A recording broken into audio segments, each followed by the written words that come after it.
ইসলামী বিশ্বের দিকে তাকালে যে প্রতীকগুলো চোখে ভেসে ওঠে তার মধ্যে অন্যতম হল এই সবুজ গম্বুজটা। কিন্তু একটা প্রশ্ন আছে, এটা কি সবসময় সবুজ ছিল? চলুন আজ আমরা এর রঙিন ইতিহাস আর এর পেছনের গভীর তাৎপর্যটা একটু খুঁজে দেখি। তো ইসলামের সবচেয়ে পরিচিত প্রতীকগুলোর একটার পেছনের আসল গল্পটা কি, এই প্রশ্নটারই উত্তর খোঁজার চেষ্টা করব আমরা, যে গল্পটা লক্ষ লক্ষ মানুষের বিশ্বাস আর ইতিহাসের সঙ্গে একেবারে জড়িয়ে আছে। আসলে এই গম্বুজটি হল মসজিদে নাববীরই একটা অংশ। প্রতি বছর লক্ষ লক্ষ ধর্মপ্রাণ মুসলিম মক্কায় হজ পালন করতে এসে এর আগে বা পরে এই পবিত্র জায়গাটায় আসেন নবীর প্রতি তাদের গভীর শ্রদ্ধা জানাতে। চলুন এবার তাহলে এই গম্বুজের ইতিহাসের দিকে একটু তাকানো যাক। আর এখানেই আমরা সেই অবাক করা তথ্যটা জানব যে এটা কিন্তু সবসময় সবুজ ছিল না। এই টাইমলাইনটা দেখলে বোঝা যায় গম্বুজটার যাত্রাটা কতটা অবিশ্বাস্য। ভাবা যায় একদম শুরুতে মানে 1279 সালে মামলুক সুলতানরা এটা বানিয়েছিলেন কাঠ দিয়ে, কোনো রঙই ছিল না। এরপর একবার আগুন লাগলে সেটাকে আবার ইট আর সীসা দিয়ে নতুন করে বানানো হয়।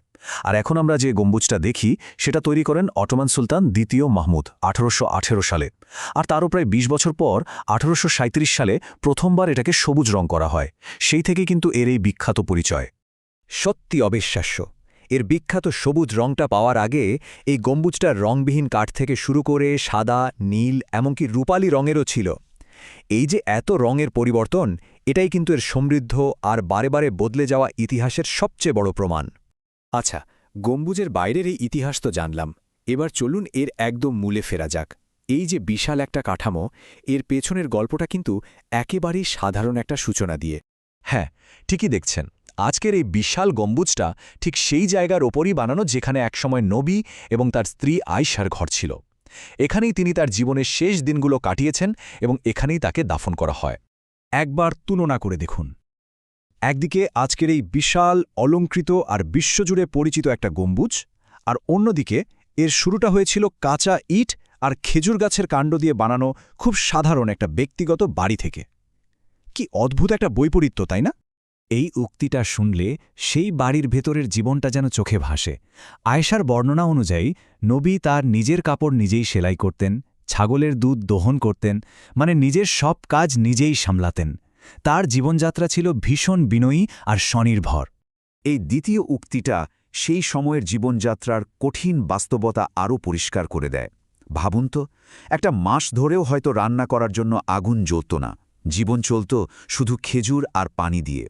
আজকের এই জমকালো কাঠামোর নিচে লুকিয়ে থাকা জীবনের গল্পটা ছিল এমনই সাধারণ।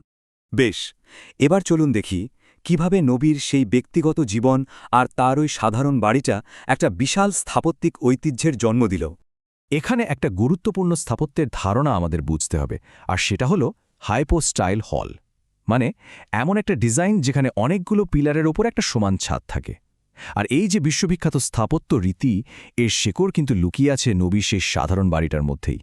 দেখুন কিভাবে হলো একটা সাধারণ বাড়ির বিভিন্ন অংশ মিলেমিশে একটা মসজিদের আদর্শ নকশা হয়ে উঠল।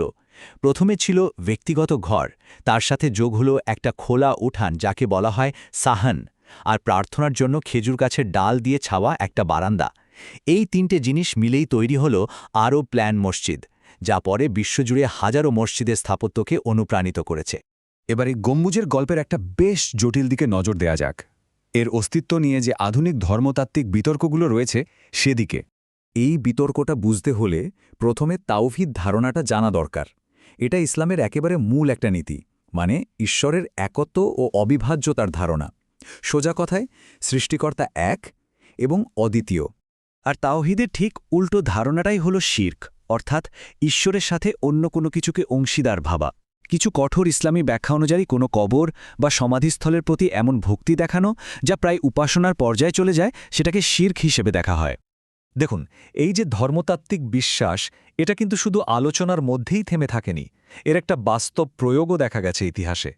ঠিক এই বিশ্বাসের উপর ভিত্তি করেই ওয়াহাবি মতবাদের অনুসারীরা কিন্তু দুইবার, একবার 1805 সালে আর পরে আবার 1925 সালে মদিনার প্রায় সব সমাধির ওপরের গম্বুজ ভেঙে ফেলেছিল।